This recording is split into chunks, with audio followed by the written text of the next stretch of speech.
जय गुरु। An autobiography में चलिए सुनते हैं प्रकरण 41, दक्षिण भारत में एक काव्यात्मक दृश्य। डिक, इस मंदिर में प्रवेश कर पाने वाले तुम पहले पाश्चात्य व्यक्ति हो। अन्य अनेक लोगों के प्रयास विफल रहे हैं। मेरे इन शब्दों को सुनकर श्री राइट पहले तो चौंक गए, फिर खुश हो उठे। दक्षिण भारत में पहाड़ियों में बसे इस सुंदर चामुंडी मंदिर में मैसूर राज के परिवार की कुल देवता चामुंडा देवी के सोने चांदी के सिंहासन के सामने भक्ति भाव से प्रणाम कर हम लोग बाहर निकले थे। यहाँ से मैसूर दृश्यमान होता है। श्री राइट ने गुलाब की कुछ पंखड़ियों को सहेज कर रखते हुए कहा, इस अपूर्व सम्मान की स्मृति में पुजारी महाराज द्वारा गुलाब जल छिड़क कर पवित्र की गई इन पंखुड़ियों को मैं हमेशा संभाल कर रखूंगा। श्री राइट और मैं 1935 का नवंबर महीना मैसूर राज्य के अतिथि के रूप में बिता रहे थे। वहां के महाराजा के उत्तराधिकारी युवराज श्री कंथीरवा नरसिंहराज वादियार ने अपने सुशिक्षित और प्रगतिशील राज्य के परिवर्तन के लिए मुझे और मेरे सचिव को निमंत्रित किया था। गत 15 दिनों में मैंने टाउन हॉल महाराजा के कॉलेज और यूनिवर्सिटी मेडिकल कॉलेज में मैसूर शहर के हजारों नागरिकों और छात्रों के सम्मुख व्याख्यान दिए थे। इसके अतिरिक्त मैंने बेंगलौर में 3 विशाल जनसभाओं को संबोधित किया था। National high school, intermediate college और चेत्ती टाउन हॉल, जिसमें 3000 लोग उपस्थित थे। अपने भाषणों में मैंने अमेरिका का जो उज्जवल चित्र खींचा, उस पर उत्सुक लग रहे श्रोताओं को विश्वास हुआ या नहीं, मैं नहीं जानता। परंतु जब जब मैंने पूर्व और पश्चिम के सर्वोत्तम वैशिष्ट्यों के आदान प्रदान से हो सकने वाले पारस्परिक लाभों का जिक्र किया, तब तब तालियों की गड़गड़ाहट सबसे ऊंची गूंज उठती थी। श्री राइट और मैं अब उष्ण प्रदेशीय शांति में विश्राम का समय बिता रहे थे। अपनी यात्रा दैनंदिनी में श्री राइट ने मैसूर का अपना अनुभव इस प्रकार लिखा है। विस्तृत आकाश में क्षण क्षण बदलने वाली भगवान की चित्रकारिता को मग्न होकर निहारने में अनेकानेक क्षण बीत गए। ये मग्नता इतनी गहरी थी कि अन्य किसी बात की खबर ही नहीं रही। आखिर केवल प्रभु की तूलिका से ही तो ऐसे रंग प्रकट हो सकते हैं जिनमें प्रत्यक्ष जीवन की ताजगी निखर आती है। जब मनुष्य केवल रंग द्रव्यों से इन रंगों की नकल करने का प्रयत्न करता है तो उनमें वो ताजगी नहीं आती, क्योंकि भगवान किसी तैल या रंग द्रव्य का प्रयोग नहीं करते, बल्कि इससे कहीं अधिक सादे, सरल और प्रभावी माध्यम का प्रयोग करते हैं, प्रकाश किरणों का। वे प्रकाश का एक छपका यहाँ उड़ा देते हैं और वो लाल प्रतिभासित होने लगा। उस पर तूलिका फेर दी और वो धीरे धीरे नारंगी और सुनहरे रंग में बदल जाता है। फिर अपनी तूलिका पर बैगनी रंग लेकर वो उसे बादलों में चुभा देते हैं तो वहां उस घाव से बहती रक्तिमा युक्त चक्री बन जाती है। इस प्रकार रात दिन वो अपना खेल चलाते ही रहते हैं, चिर परिवर्तनशील, चिर नवीन, सदा नई ताजगी, कभी पुनरावृत्ति नहीं, कभी वही आकृति नहीं, कभी वही रंग नहीं।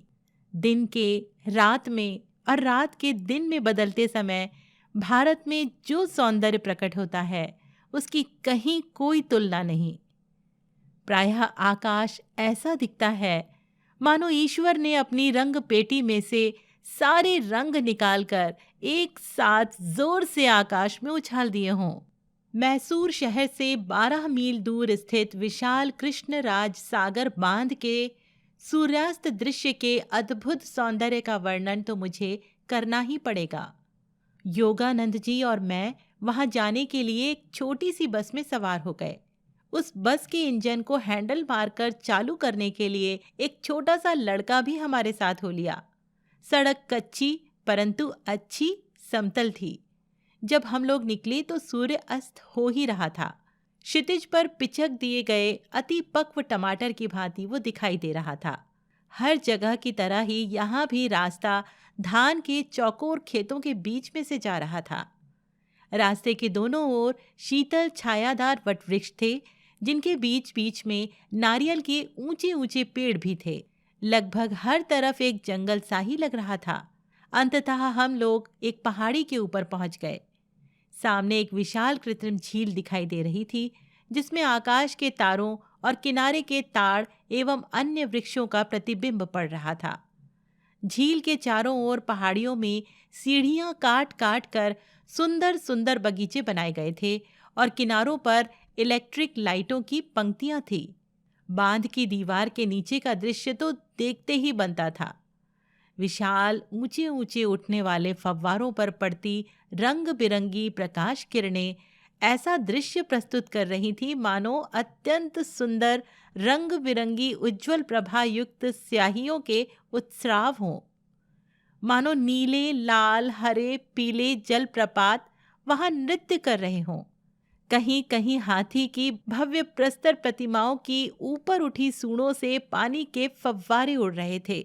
ये बांध, जिसके आलोकित फव्वारे मुझे शिकागो में 1933 में हुए विश्व मेले की याद दिला रहे थे। धान के खेतों और सीधे साधे लोगों की इस प्राचीन भूमि में अपनी आधुनिकता में अद्वितीय है। भारत में लोगों ने इतने प्रेम के साथ हम लोगों का स्वागत किया है कि मुझे डर लगने लगा है कि योगानंद जी को वापस अमेरिका ले जाना मेरे बस के बाहर की बात होगी।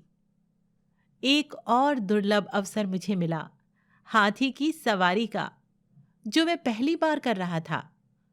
कल युवराज ने हमें हाथी की सवारी का आनंद लेने के लिए अपने ग्रीष्मकालीन महल में बुलाया। वो हाथी अत्यंत विशालकाय था।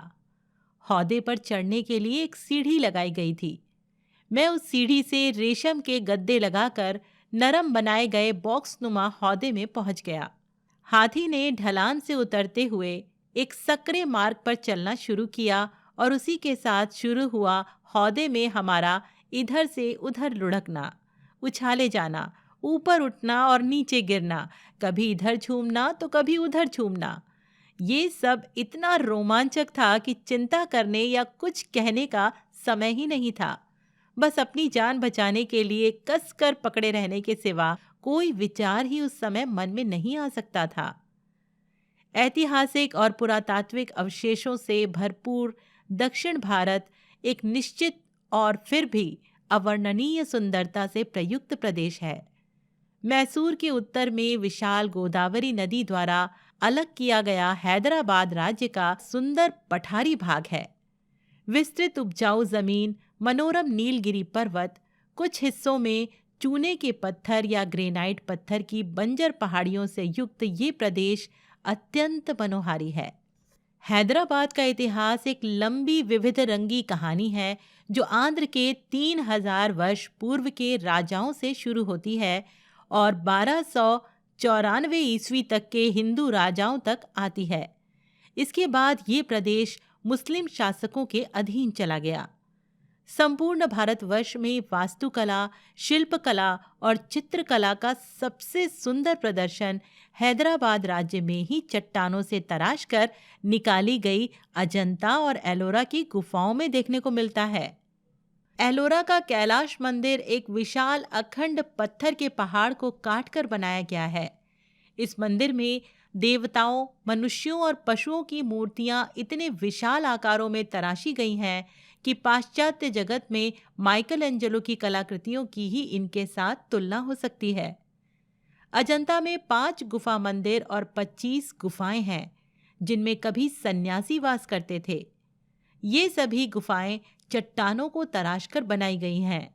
इनमें विशाल आधार स्तंभ हैं, जिन पर अति सुंदर रंगीन चित्र और मूर्तियां बनाकर उनके चित्रकारों और मूर्तिकारों ने अपनी कला को अमर बना दिया है। हैदराबाद शहर में उस्मानिया यूनिवर्सिटी और विशाल मक्का मस्जिद है। इस मस्जिद में एक साथ 10,000 मुसलमान नमाज पढ़ सकते हैं। समुद्र तल से 3000 फुट की ऊंचाई पर स्थित मैसूर राज्य घने उष्ण प्रदेशीय जंगलों से भरपूर है, जिनमें जंगली हाथी, जंगली भैंसे, रीछ, चीते और बाघ रहते हैं। इस राज्य के 2 प्रमुख शहर बेंगलौर और मैसूर स्वच्छ, आकर्षक तथा अनेक सुंदर उद्यानों एवं सार्वजनिक बगीचों से युक्त है। 11वीं शताब्दी से लेकर 15वीं शताब्दी तक हिंदू राजाओं की छत्र छाया में मैसूर में हिंदू स्थापत्य कला और शिल्प कला अपने चरम उत्कर्ष पर पहुंच गई थी।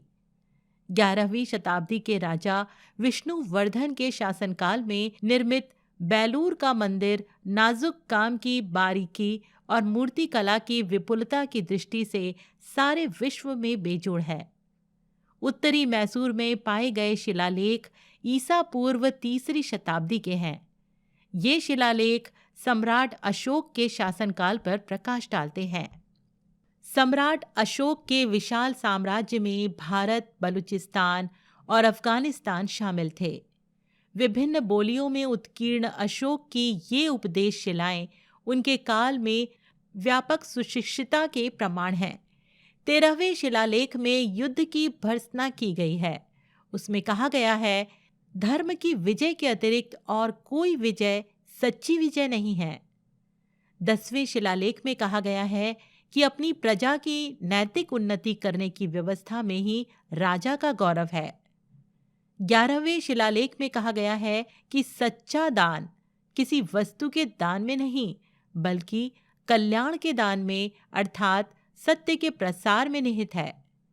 6ठे शिलालेख में जनता के प्रिय सम्राट अपनी प्रजा को लोक हित से संबंधित किसी भी विषय पर चर्चा करने के लिए दिन या रात के किसी भी समय अपने पास आने के लिए आमंत्रित करते हैं और आगे कहते हैं कि इस प्रकार अपने राज कर्तव्य का निर्वाह करके वे केवल समाज के ऋण से मुक्त होने का प्रयास कर रहे हैं। अशोक प्रतापी सम्राट चंद्रगुप्त मौर्य के पौत्र थे, जिन्होंने सिकंदर द्वारा भारत में रखी गई सेना को तहस नहस कर दिया और ईसा पूर्व 305 में सेल्यूकस की आक्रमणकारी यूनानी सेना को परास्त कर दिया। उसके बाद मेगास्थनीज यूनानी राजदूत बनकर पाटलिपुत्र में रहे। मेगास्थनीज ने तत्कालीन सुखी और उद्यमी भारत का विशद वर्णन किया है। ईसा पूर्व 298 में दिग्विजयी चंद्रगुप्त ने अपना साम्राज्य अपने पुत्र को सौंप दिया और वे दक्षिण भारत में चले गए। अपने जीवन के अंतिम 12 वर्ष उन्होंने आत्मज्ञान के लिए साधना करते हुए अकिंचन बैरागी के रूप में श्रवणबेलगोला की एक गुफा में व्यतीत किए। वहां अब मैसूर राज्य के अधिशासन के अंतर्गत एक मंदिर है। इसी क्षेत्र में विश्व की सबसे बड़ी अखंड पत्थर से बनी मूर्ति है। गोमतेश्वर की इस मूर्ति को जैनों ने 983 ईस्वी में एक विशाल चट्टान को तराश कर बनाया था। भारत पर आक्रमण के समय सिकंदर के साथ या उसके बाद भारत में आए यूनानी इतिहासकारों ने छोटी छोटी घटनाओं का भी बड़ा दिलचस्प वर्णन कर रखा है। प्राचीन भारत के इतिहास पर प्रकाश डालने के लिए डॉक्टर J.W. मैक्रिंडल ने एरियन डोयोडोरस, प्लूटार्क और भूगोल शास्त्री स्ट्राबो के वर्णनों का अंग्रेजी में अनुवाद किया। सिकंदर के असफल भारत आक्रमण में सबसे अच्छी बात यदि कोई थी तो वो थी हिंदू दर्शन में और योगियों एवं संतों में उसकी गहरी रुचि। योगियों और संतों से उसकी मुलाकात होती ही रहती थी और वो भी उनका संग पाने के लिए बड़ा उत्सुक रहता था। पश्चिम से आ रहे इस योद्धा ने उत्तरी भारत में तक्षशिला पहुंचने के शीघ्र बाद ही ओनेसिक्रिटोस, जो कि डायोजेनिस के हेलेनिक मत का एक अनुयायी था, को तक्षशिला के एक महान सन्यासी दंडामिस को बुला लाने के लिए भेजा। प्रणाम है ब्राह्मण गुरु। ओनेसिक्रिटोस ने अरण्य में दंडामिस के आश्रम में उसके सामने जाकर कहा, शक्तिमान देवता झियस के पुत्र सिकंदर, जो मानव मात्र के अधिपति हैं, आपको बुलाते हैं। यदि आप इस बुलावे के अनुसार उनके पास आ गए तो वे आपको अमूल्य उपहार देंगे। यदि आपने इनकार किया तो वो आपका सिर उड़ा देंगे। योगी ने इस बाध्यकारी निमंत्रण को शांति से सुन लिया और जिस पर्णशैया पर वे लेटे थे वहां से उन्होंने सिर उठाकर देखा तक नहीं। फिर शांत स्वर में उन्होंने कहना शुरू किया, यदि सिकंदर झियस का पुत्र है तो मैं भी झियस का ही पुत्र हूँ। सिकंदर के पास जो कुछ भी है उसमें से मुझे कुछ नहीं चाहिए। क्योंकि मेरे पास जो कुछ है उससे मैं संतुष्ट हूँ।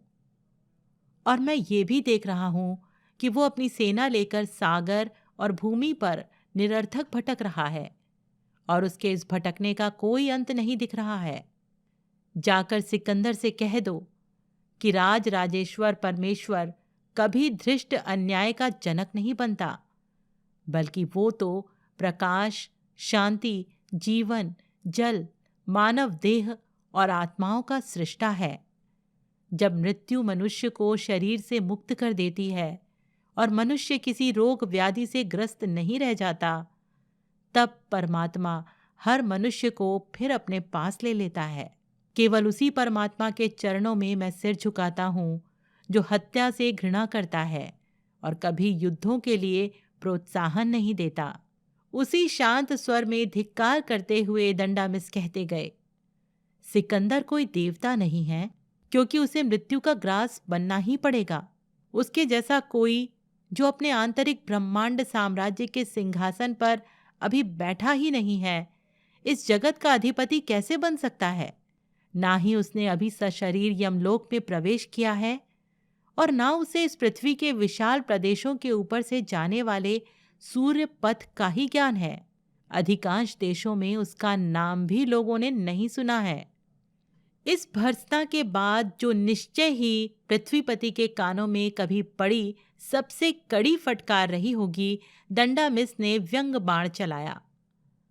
यदि सिकंदर की इच्छा वासनाओं की पूर्ति के लिए उसका वर्तमान साम्राज्य पूरा नहीं पड़ रहा हो, तो उसे गंगा पार जाने के लिए कहो। वहां उसे ऐसा प्रदेश मिलेगा जो उसकी सारी सेना का भरण पोषण कर सकता है। सिकंदर के उपहार मेरे किसी काम के नहीं। दंडामिस बोलते जा रहे थे। जिन्हें मैं बहुमूल्य मानता हूं और जो मेरे काम के हैं, वे हैं वृक्ष जो मुझे आश्रय देते हैं, लहलहाते पेड़ पौधे जो मुझे प्रतिदिन मेरा आहार देते हैं, और पानी जो मेरी प्यास बुझाता है। चिंता कर करके जमा की हुई संपत्ति उस जमा करने वाले के विनाश का कारण ही बनती है, जिससे उसे केवल दुख और शोक प्राप्त होता है। सभी अप्रबुद्ध मनुष्य इसी दुख और शोक से ग्रस्त होते हैं। मुझे देखो, जंगल के पत्तों पर लेटता हूं और सुरक्षित रखने योग्य कोई वस्तु पास न होने के कारण निश्चिंत होकर गहरी नींद सोता हूं। जबकि अगर कोई ऐसी वस्तु मेरे पास होती जो संसार की दृष्टि में मूल्यवान हो, तो उसका बोझ मेरी नींद उड़ा देता। जिस प्रकार माता अपने बच्चे को दूध पिलाती है, उसी प्रकार ये धरती माता मेरी हर आवश्यकता की पूर्ति करती है। किसी चीज की कोई चिंता करने की आवश्यकता ही ना होने के कारण मैं जब जहां चाहे चला जाता हूं। सिकंदर मेरा सिर यदि काट भी दे तो भी वो मेरी आत्मा को नष्ट नहीं कर सकता। तब मेरा मूक मस्तक और फटे वस्त्र के समान मेरा ये शरीर इस धरती पर पड़ा रहेगा जिसके तत्वों से ये बना था, और मैं आत्मा बनकर परमात्मा के पास चला जाऊंगा। उस परमात्मा ने ही हम सबको रक्त मांस के शरीर में बंद कर ये देखने के लिए इस धरती पर भेजा था कि हम यहाँ नीचे आकर उसकी आज्ञाओं का पालन करते हैं या नहीं। और जब हम यहाँ से प्रस्थान कर उसके पास जाएंगे, तब वो हमारे जीवन का हिसाब हमसे लेगा। सारे अन्यायों का हिसाब वही करता है। पीड़ितों की आहें ही अत्याचारियों का दंड विधान बना देती हैं। सिकंदर अपनी धमकियों से उन्हें डराए जिन्हें धन की इच्छा हो और जो मृत्यु से डरते हों। ब्राह्मणों के आगे उसके अस्त्र शस्त्र निरर्थक हैं, क्योंकि हमें ना ही स्वर्ण का मोह है और ना ही मृत्यु का भय। इसलिए जाओ और सिकंदर से कह दो, दंडामिस को तुम्हारी किसी चीज की जरूरत नहीं है, इसलिए वो तुम्हारे पास नहीं आएगा। और तुम्हें यदि दंडामिस से कुछ चाहिए तो तुम स्वयं दंडामिस के पास जाओ। ओनेसिक्रिटोस ने दंडामिस के शब्दों में ही उसका संदेश सिकंदर को सुनाया। सिकंदर अत्यंत ध्यानपूर्वक सुनता रहा। उसके मन में दंडामिस का दर्शन करने की इच्छा पहले से भी अधिक प्रबल हो गई, क्योंकि वे भले ही वृद्ध थे और नग्न रहते थे, परंतु वे एकमात्र ऐसे विरोधी थे जो कई राष्ट्रों के उस विजेता पर भी भारी पड़ रहे थे। सिकंदर ने अनेक ऐसे तपस्वी ब्राह्मणों को तक्षशिला में आमंत्रित किया जो दार्शनिक प्रश्नों के सार गर्भित उत्तर देने के लिए विख्यात थे। प्लूटार्क ने उस वाक युद्ध का विवरण दिया है। सभी प्रश्न सिकंदर ने स्वयं ही किए थे। किनकी संख्या अधिक है, जीवित लोगों की या मृत लोगों की? जीवित लोगों की, क्योंकि मृत लोगों का अस्तित्व ही नहीं है। अधिक बड़े प्राणी कहाँ होते हैं, समुद्र में या भूमि पर? भूमि पर, क्योंकि समुद्र भूमि का ही केवल एक हिस्सा है। पशुओं में सबसे चालाक कौन है? वो जिसे मनुष्य ठीक से जानता नहीं है। पहले क्या था, दिन या रात? दिन एक दिन पहले बना था। इस उत्तर को सुनकर सिकंदर के चेहरे पर आश्चर्य प्रकट हुआ। तब ब्राह्मण ने कहा, असंभव प्रश्नों के उत्तर भी असंभव ही होते हैं। मनुष्य सभी का प्रिय कैसे बन सकता है? मनुष्य लोगों को प्रिय तभी लगेगा जब अत्यंत शक्ति संपन्न होते हुए भी वो दूसरों के मन में अपने लिए भय पैदा ना करे। किस उपाय से मनुष्य देवता बन सकता है? मनुष्य के लिए जो काम असंभव है उसे कर दिखाकर। जीवन और मृत्यु में अधिक बलवान कौन है? जीवन, क्योंकि वो इतने अधिक पापों को भी सहन कर सकता है। सिकंदर भारत से एक सच्चे योगी को अपना गुरु बनाकर ले जाने में सफल हो गया। उस योगी का नाम कल्याण यानी स्वामी सोफाइंस था, जिन्हें यूनानी लोग कालानोस कहने लगे। वे सिकंदर के साथ फारस तक गए। वहां सूसा नामक गांव के पास एक निर्दिष्ट दिन संपूर्ण यूनानी सेना की आंखों के सामने जलती चिता में प्रवेश कर उन्होंने अपना जरा जर्जर शरीर त्याग दिया। इतिहासकारों ने लिखा है कि यूनानी सैनिकों के आश्चर्य का ठिकाना ना रहा जब उन्होंने देखा कि उस योगी को न शारीरिक यातना का कोई भय था, न मृत्यु का। अग्निज्वालाओं के बीच जलते हुए वे एक क्षण के लिए भी कभी अपने स्थान से हिले नहीं। चिता में प्रवेश करने से पहले कालानोस ने अपने अनेक संगी साथियों को गले लगाया, परंतु सिकंदर से विदा नहीं ली। उसे केवल इतना ही कहा, मैं तुमसे बाद में बेबीलोन में मिलूंगा। सिकंदर फारस से आगे बढ़ा और 1 वर्ष बाद बेबीलोन में मर गया। हिंदू गुरु ने सिकंदर से जो कहा था वो उनका ये कहने का तरीका था कि वे जीवन और मृत्यु में सिकंदर के साथ रहेंगे। यूनानी इतिहासकारों ने भारतीय समाज के अनेक स्पष्ट और प्रेरणाप्रद शब्द चित्रों की छाप छोड़ी है। एरियन लिखते हैं कि हिंदू न्याय लोगों की रक्षा करता है और उसने ये विधान बना रखा है कि कोई भी मनुष्य किसी भी परिस्थिति में दास नहीं बनेगा, बल्कि स्वयं स्वतंत्रता का उपभोग करते हुए ये ध्यान रखेगा कि सभी मनुष्यों को समान रूप से स्वतंत्रता का अधिकार है। एक दूसरी पुस्तक में लिखा है, भारतीय लोग ब्याज पर पैसा नहीं देते, उनमें ऋण का लेन देन नहीं होता। अन्याय करना या अन्याय सहना भारत की प्रथा के विरुद्ध है, इसलिए वे लेन देन की किसी प्रकार की कोई लिखा पढ़ी नहीं करते, ना ही कुछ गिरवी रखते रखवाते हैं। ये भी लिखा है कि रोग निवारण के लिए सरल प्राकृतिक उपायों का अवलंबन किया जाता है। किसी रोग से मुक्ति के लिए औषधियों का प्रयोग करने की अपेक्षा पथ्य परहेज का सहारा लिया जाता है। मलहमों और प्रलेपों का प्रयोग सर्वाधिक प्रचलित है। अन्य सभी औषधोपचारों को घातक माना जाता है। युद्ध करना केवल क्षत्रियों का काम था। शत्रु सेना भी खेतों में काम करते किसी कृषक को कोई हानि नहीं पहुंचाती, क्योंकि इस वर्ग के लोगों को लोकोपकारी माना जाता है, इसलिए उन पर आक्रमण करना वर्जित है। भूमि इस प्रकार विध्वंस से सुरक्षित रहने के कारण विपुल अनाज पैदा करती है और वहां निवास करने वाले लोगों का जीवन सुखी बनाने के लिए आवश्यक तत्वों की पूर्ति करती है। मैसूर राज्य में सर्वत्र पाए जाने वाले धार्मिक स्थल दक्षिण भारत के अनेक महान संतों की याद दिलाते रहते हैं। इनमें से ही एक महान संत थायुमनावर ने एक चुनौतीपूर्ण कविता लिखी है। तुम मदमस्त गज को नियंत्रण में ला सकते हो, तुम रीछ और व्याघ्र का मुंह बंद कर सकते हो, सिंह की सवारी कर सकते हो और नाग के साथ खेल सकते हो। तुम किसी भी धातु को स्वर्ण में बदलकर जीविका कमा सकते हो। तुम अदृश्य होकर पूरी सृष्टि का भ्रमण कर सकते हो। देवताओं को अपना दास बना सकते हो। सदा के लिए युवा रह सकते हो। तुम पानी पर चल सकते हो और अग्नि में वास कर सकते हो। परंतु मन का नियंत्रण इस सबसे श्रेष्ठ और अधिक कठिन है। भारत के दक्षिणी छोर पर अत्यंत उपजाऊ भूमि का सुंदर राज्य है तिरुवांकुर। यहाँ नदियों और नहरों से ही मुख्य रूप से यातायात होता है। अतीत में युद्धों और छोटे छोटे राज्यों का तिरुवांकुर राज्य में विलय कर लेने के पापों का प्रतिवर्ष प्रायश्चित करने की वंश परंपरा यहाँ के राज परिवार में है। प्रत्येक वर्ष 56 दिन तक महाराजा दिन में 3 बार मंदिर जाकर वेद मंत्रों और स्तोत्रों का श्रवण करते हैं। इस प्रायश्चित अनुष्ठान की समाप्ति लक्ष दीपम उत्सव या मंदिर में 1 लाख दीप जलाकर होती है। भारत के दक्षिण पूर्व तट पर मद्रास प्रेसिडेंसी में समुद्र से घिरा सपाट विस्तीर्ण भूप्रदेश पर बना शहर है मद्रास। इसी राज्य में दूसरा एक शहर है स्वर्ण नगरी कांजीवरम, जो पल्लव राजाओं की राजधानी थी।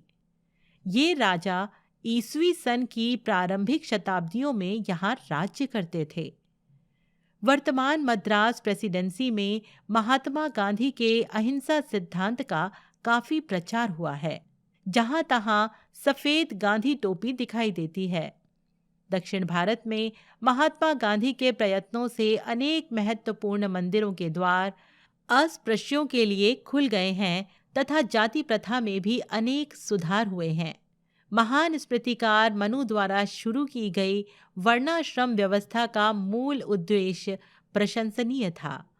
उन्हें ये स्पष्ट रूप से समझ में आ गया था कि प्राकृतिक क्रम विकास की अवस्थाओं के अनुरूप मानव जाति 4 मुख्य वर्णों में विभाजित है। वे जो शारीरिक श्रम द्वारा समाज की सेवा कर सकते हैं, यानी शूद्र। दूसरे वे जो अपनी मानसिकता, कौशल, कृषि कर्म, व्यापार, वाणिज्य और साधारण तौर पर उद्योग व्यवसाय अर्थात वाणिक वृत्ति द्वारा समाज की सेवा कर सकते हैं, यानी वैश्य। तीसरे वे जिनमें प्रशासन, कार्य संचालन तथा संरक्षण की मनोवृत्ति एवं क्षमता होती है, अर्थात शासक तथा योद्धा, यानी क्षत्रिय। और चौथे वे जिनकी प्रवृत्ति चिंतन मनन की होती है, जिनमें आध्यात्मिक प्रेरणा जाग गई होती है और जो दूसरों में ये प्रेरणा जगा सकते हैं, यानी ब्राह्मण।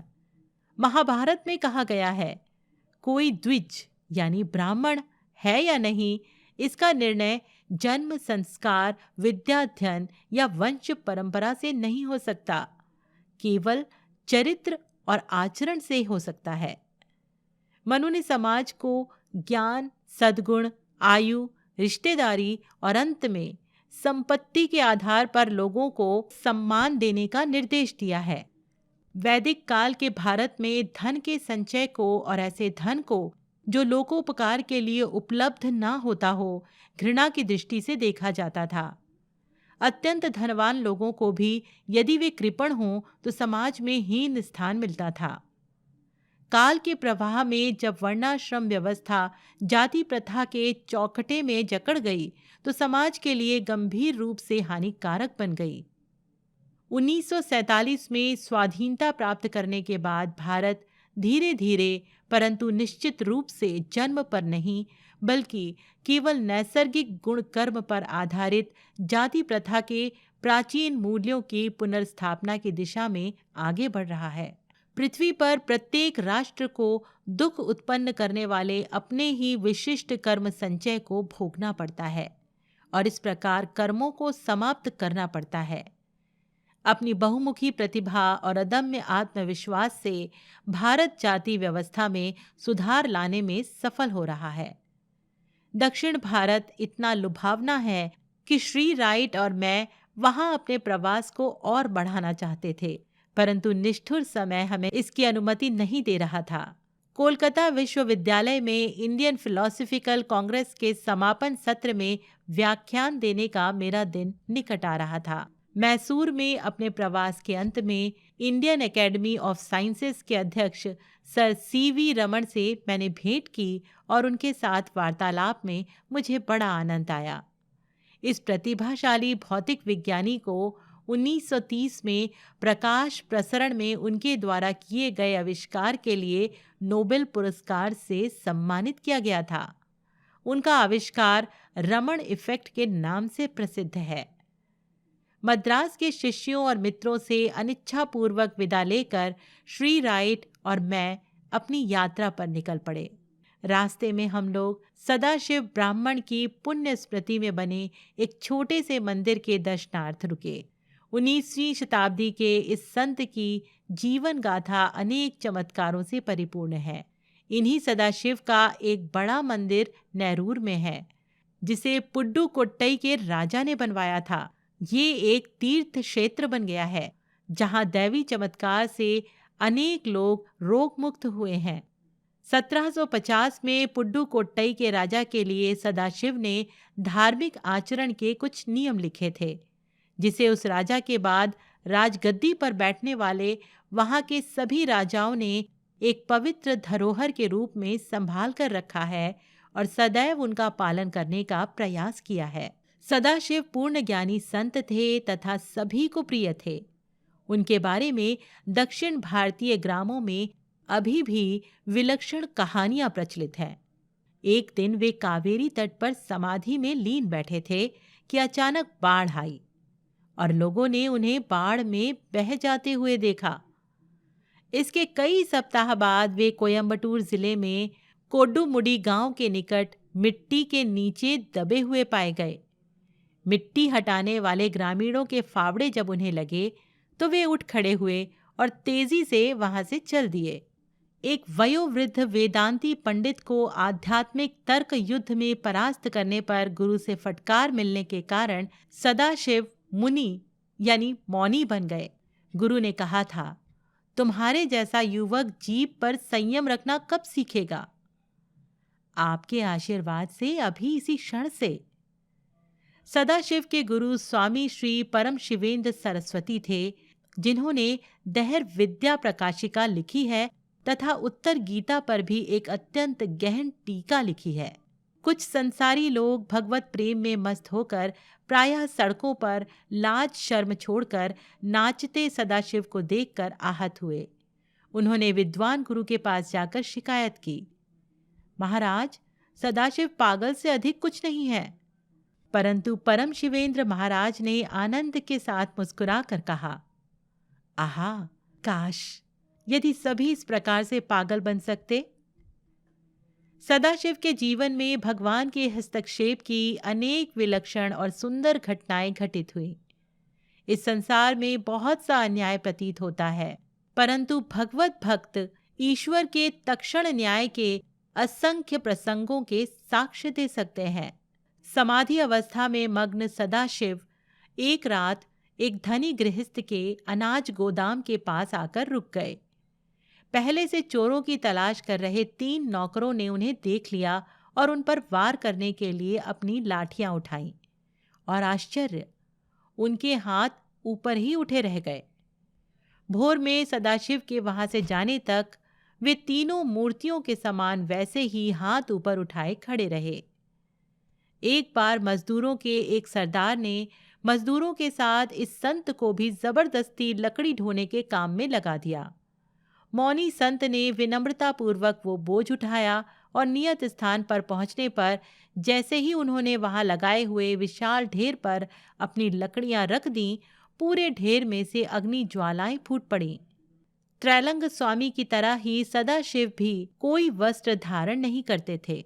एक दिन सुबह अनवधान से वे एक मुसलमान सरदार के तंबू में पहुंच गए। 2 महिलाएं चीख पड़ीं। सरदार ने अपनी तलवार से सदाशिव पर वार कर दिया। सदाशिव का हाथ कटकर जमीन पर गिर गया। ये सब उनके ध्यान में भी नहीं आया और निर्विकार भाव से वे वहां से चल दिए। आश्चर्य मिश्रित भय और पश्चाताप से दग्ध हुए मुसलमान सरदार ने जमीन पर पड़ा हाथ उठाया और सदाशिव के पीछे चल पड़ा। सदाशिव ने वो हाथ लेकर उसे रक्तस्राव होते ठूंठ में घुसा दिया। मुसलमान सरदार ने विनम्र होकर जब आध्यात्मिक उपदेश की याचना की तो सदाशिव ने अपनी उंगली से रेत पर लिखा, जो करने की इच्छा हो वो मत करो, तब तुम जो चाहोगे वो कर सकोगे। इस संत के प्रभाव से मुसलमान मन की शुद्ध अवस्था में पहुंच गया था। इसलिए इस परस्पर विरोधी प्रतीत होते उपदेश के सही अर्थ को उसने समझ लिया कि अहंकार पर विजय के द्वारा ही आत्मा की मुक्ति होगी। इस छोटे से उपदेश का आध्यात्मिक आघात इतना शक्तिशाली था कि वो योद्धा सदाशिव का उन्नत शिष्य बन गया। अपने पुराने राज्यों पर वो फिर कभी नहीं लौटा। श्री सदाशिव के समक्ष गांव के बच्चों ने एक बार 150 मील दूर मदुरै का मेला देखने की इच्छा व्यक्त की। योगी ने बच्चों को इशारा किया कि वे उनके शरीर का स्पर्श करें। बच्चों के स्पर्श करते ही तत्क्षण सब के सब मदुरै पहुंच गए। वहां हजारों तीर्थयात्रियों के बीच बच्चे खुशी से घूमते रहे। कुछ घंटों बाद योगी वर परिवहन के अपने उसी सरल ढंग से बच्चों को वापस गांव ले आए। बच्चों के माता पिता चकित होकर उनके मुंह से मदुरै की शोभा यात्रा का असंदिग्ध वर्णन सुन रहे थे और बच्चों के हाथों में मदुरै की मिठाइयों के पैकेट भी देख रहे थे। एक लड़के को इस कहानी पर विश्वास नहीं हुआ। उसने बच्चों की बातों का और सदाशिव का उपहास किया। अगली बार जब श्रीरंगम में मेला लगा तो वो लड़का सदाशिव के पास गया। परिहास करने के स्वर में वो बोला, महाराज, उन बच्चों को आप जैसे मदुरै ले गए थे वैसे मुझे भी श्रीरंगम क्यों नहीं ले जाते? सदाशिव ने उसकी ये इच्छा पूरी कर दी और लड़का दूसरे ही क्षण उस सुदूर शहर की भीड़ में पहुंच गया। पर जब वो वापस लौटना चाहता था तो अफसोस, संत महाराज कहाँ थे? आखिर पद यात्रा के साधारण माध्यम का अवलंब कर उस लड़के को थक हार कर अपने घर पहुंचना पड़ा। दक्षिण भारत से निकलने से पहले श्री राइट और मैं श्री रमण महर्षि से मिलने के लिए तिरुवन्नामलाई के पास पावन अरुणाचल पर्वत की तीर्थ यात्रा करने गए। श्री रमण महर्षि ने अत्यंत प्रेम पूर्वक अपने आश्रम में हमारा स्वागत किया और पास ही रखे ईस्ट वेस्ट पत्रिका के ढेर की ओर हाथ दिखाया। हम जितने समय तक उनके पास उनके शिष्यों के साथ रहे, उसमें अधिकांश समय महर्षि मौन ही रहे। उनके मुखमंडल पर ईश्वरीय प्रेम और ज्ञान का तेज था। दुखी मानव को अपनी पूर्णता की विस्तृत अवस्था को पुनः प्राप्त करने के लिए श्री रमण का ये उपदेश है कि उसे निरंतर अपने आप से ये प्रश्न करना चाहिए, मैं कौन हूँ? सचमुच बहुत बड़ा प्रश्न। अन्य सब विचारों को दृढ़तापूर्वक दूर ढकेल देने से साधक शीघ्र ही अपने सच्चे स्वरूप की गहराइयों में उतरता चला जाता है और दूसरे विचारों से मन भ्रमित होना बंद हो जाता है। भारत के इस ज्ञानी महर्षि ने लिखा है, द्वैत को और त्रित्व को कोई सहारा चाहिए। बिना सहारे के वे उत्पन्न नहीं हो सकते। उस सहारे का ज्ञान प्राप्त करने से वे ढीले पड़कर नष्ट हो जाते हैं। यही सत्य है। जो इसे जान जाता है वो फिर कभी नहीं लड़खड़ाता। प्रकरण 41 यहीं पर संपन्न हुआ। आप सुन रहे हैं एन ऑटोबायोग्राफी ऑफ अ योगी, जिसे लिखा है श्री परमहंस योगानंद जी ने और आवाज दी है मैंने, यानी संगीता ने। जय गुरु।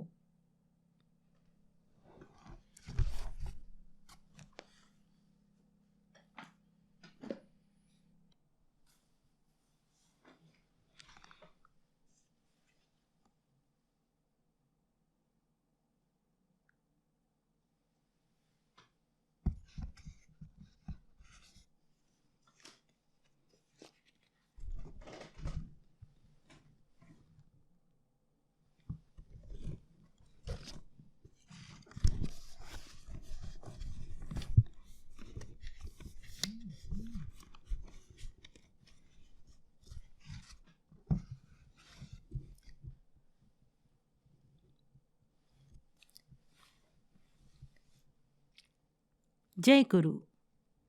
एन ऑटोबायोग्राफी में चलिए सुनते हैं प्रकरण 41, दक्षिण भारत में एक काव्यात्मक दृश्य। डिक, इस मंदिर में प्रवेश कर पाने वाले तुम पहले पाश्चात्य व्यक्ति हो। अन्य अनेक लोगों के प्रयास विफल रहे हैं।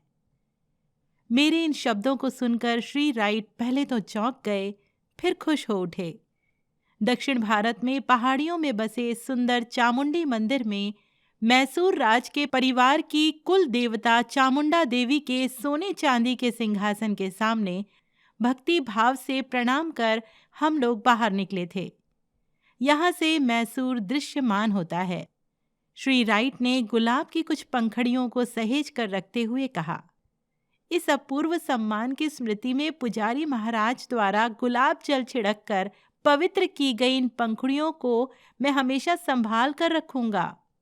श्री राइट और मैं 1935 का नवंबर महीना मैसूर राज्य के अतिथि के रूप में बिता रहे थे।